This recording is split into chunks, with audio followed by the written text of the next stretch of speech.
Jacob did the same thing with as Joseph. He did the same thing with.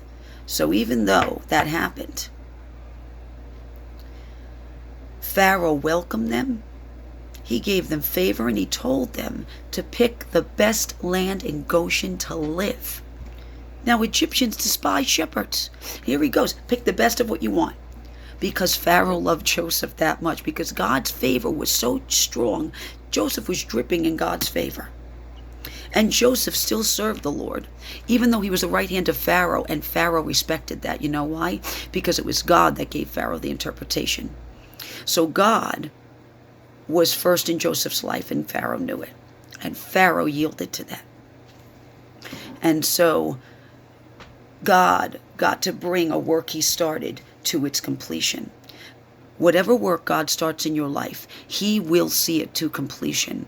And Jacob got to meet and bless his grandsons before he died, and bring peace to that family line, because that family line had turmoil in it once they sold Joseph into slavery. It had way more turmoil than it ever did. And what God did is he healed those wounds. He reunited Joseph to his brothers. He put peace between them, peace with his father. He got to enjoy his younger brother Benjamin. And this, in turn, is the Joseph effect.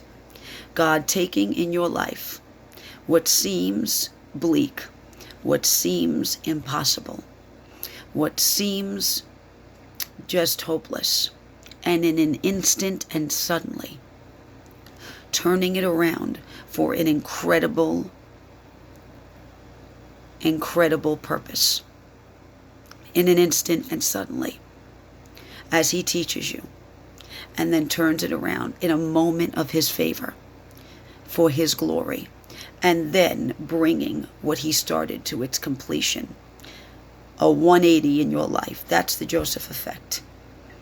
And that's something that we need to glean from this story and trust the Lord for. God does not leave his people in the pit. Those he has called, he does not leave in the pit. I was in a pit for 16 years.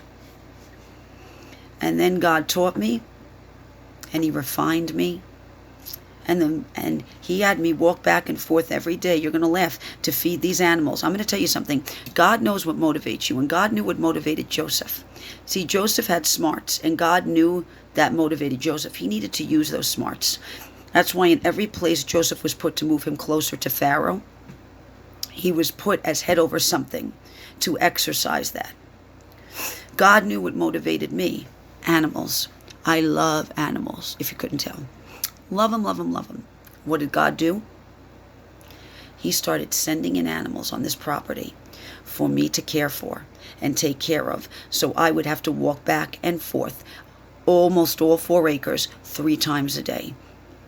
And that strengthened my legs, my body, my immune system. It taught me submission. And you know what else it taught me? To faithfully do a task every day, no matter how I felt. That's what God was teaching Joseph too. To faithfully carry out that task, no matter how you feel. And every day I took care of those animals. Rain, snow, bitter cold, sleet, heat, you name it, I cared for them faithfully every day. And God has to teach you how to faithfully do something simple before he'll give you much. If you're faithful in a little, Joseph was faithful in a little. He was faithful in Potiphar's house. He was faithful in the prison. God will give you much. And God taught me how to do that through faithfully every day caring for those animals, no matter how sick I felt, no matter how much pain I was in, no matter what the weather was. I faithfully carried out that task. And it disciplined me, and it taught me, and it prepared me for this.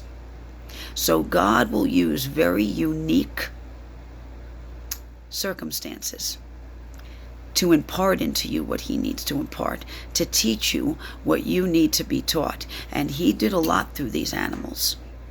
He brought them in. He taught me.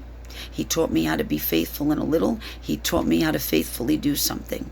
He taught me discipline. He taught me how to be subservient and obedient to what he says.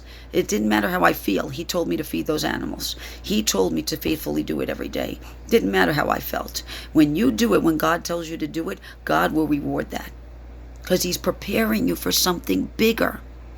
If you can't carry out a simple task, how are you going to oversee? How are you going to preach to millions? How are you going to do the difficult tasks that require really digging in and having the resolve to carry it through if you can't accomplish the simple? And that's what God was doing with Joseph, and that's part of the Joseph effect too. When you're faithful in a little, God will carry you through much. God bless you guys. I'll talk to you soon. Keep the faith.